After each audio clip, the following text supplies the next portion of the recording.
trying to get this broken glow plug. It was broke before the guy bought the car. I think that's maybe why it was sold, because it keeps putting on the light for the DPF.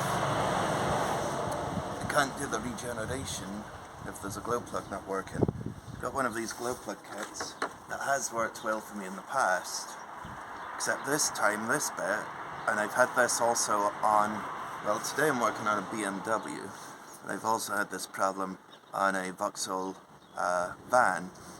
That's too big to fit in the hole that it's supposed to sit on, and it also has to sit flush. There's no point when it's like that, a slight bend in it, and it's going like that, because you can't get it exactly the angle you want. Because it's too big to go down the hole, I can't use that. I have used the kit to do as it says. So I tapped it, drilled it and tapped it, ready for the thread to go in for the glow plug. Then I tapped the smaller hole, ready for the tool to go in, that just screws in with one of these attachments. And that's in there now. Without this, I'm not using that. I've just put that in instead, and the thing is, I don't even know if this is going to work. Blowing it all out with this compressor, so there's no bits of metal going to go in there. I'm just hoping this will work. Put the light on so I can see if it looks like it's doing anything. I hope it does. Okay.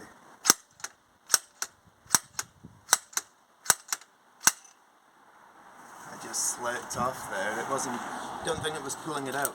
I always find if I drill a little bit more than you know you've got to drill, you've definitely gone past all the threads, because that can stop it coming out. And there's no way it's going to come out, even if there's like one thread left. It seems to get a good hold on it. So this isn't working. I'll try it once again. I'm pretty sure I've drilled past the threads. I'll try this idea again. A little bit tighter. Other than this, I don't know how it's going to come out. Maybe another kit that works better.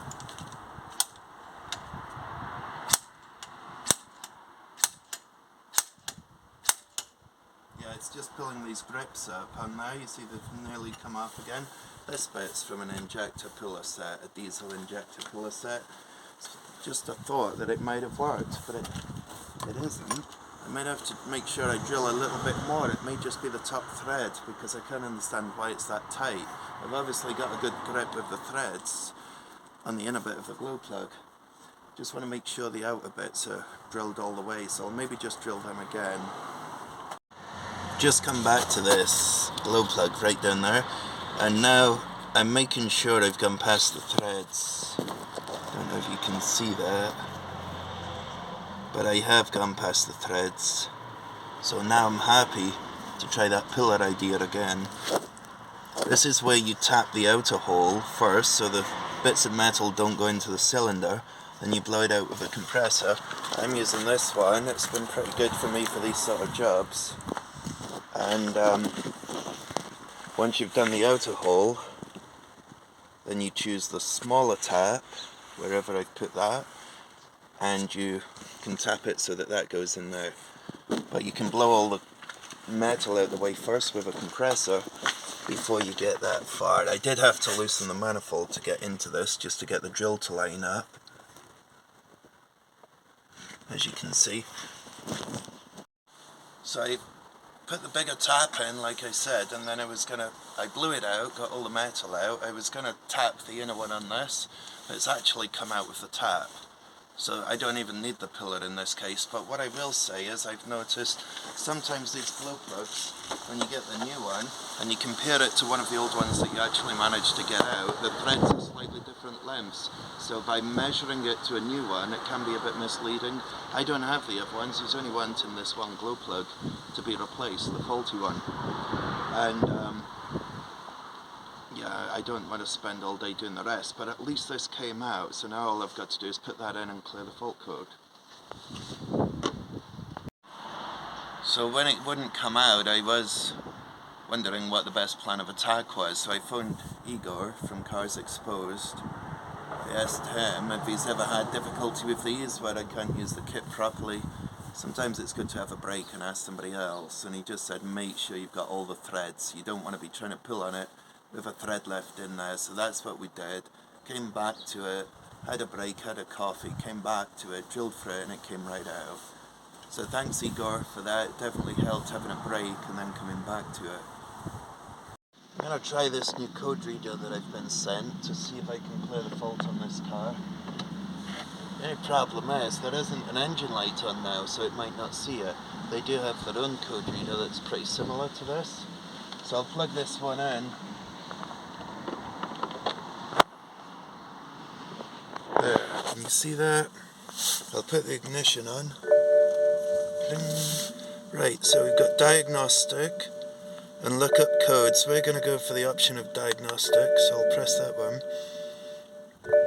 One code, can you see that actually? Maybe it's a bit blurry. So we've got one code, it says.